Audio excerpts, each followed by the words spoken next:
The Red Shoes is originally a fairy tale by Hans Christian Andersen, which was later adapted into a ballet inside the 1948 film, The Red Shoes. A young woman can initially be seen dancing with her boyfriend with all attention on her. She has bright red hair held up by a vivid teal ribbon, all of which stands out in contrast to her pure white dress. She is also the only one wearing a ballerina dress, which serves to not only make her stand out against the common attire of everyone else, but also implies her dedication to dancing. The camera moves to keep her centered on scene, and attention on her is further emphasized by the spotlight that follows her around amidst the relative darkness of the background.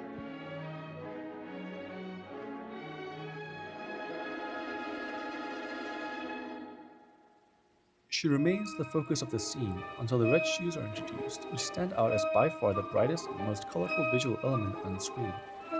The way she enthusiastically jumps onto them when she is offered this eye-catching element implies the woman's desire for greater attention and perhaps an improvement of her dance.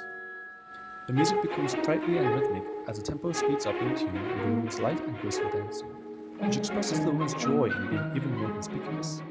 Night falls and she attends a festival as she continues to dance energetically.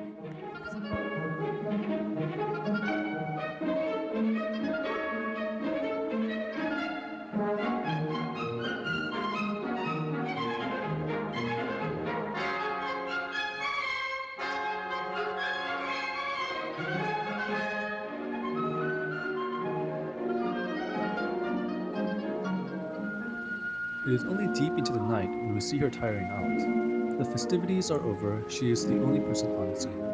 The music has slowed down considerably into a smooth, low lilt with a slower tempo and low dynamics, and the woman sways and tilts side to side, expressing her exhaustion.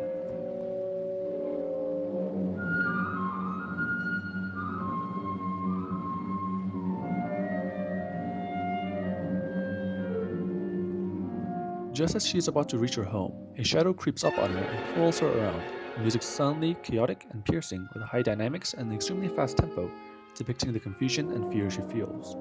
She reaches out to her mother, pushes against the shadow, but she is drawn away quickly. She tries again frantically, but the shadow around her red shoes pulls her once again.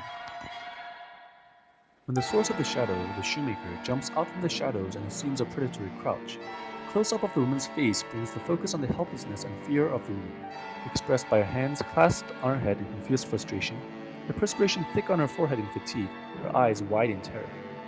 From this point on, her red shoes force her to dance with no rest, day and night, leading eventually to her death. This ballet can be seen as a twist on the Danse Macabre, a literary or visual representation of the universality of death, its inevitability and ubiquity. French for dance of death, it is most commonly depicted as people dancing happily with skeletons, and is often thought of as a humorous and satirical acceptance of inevitable impending death. It also, however, depicts the indiscriminating aspect of death, where those in power also dance with skeletons, showing how even great power means nothing to and after death. According to Elaine Scarry, beauty is what beauty does. Beauty, she says, catches you unprepared and provokes unexpected wonder, a reverential awe lost from our modern, disenchanted world. This gripping of our attention, this wonder in looking and staring at another person, leads to empathy. It prompts us to extend equity to fellow humans.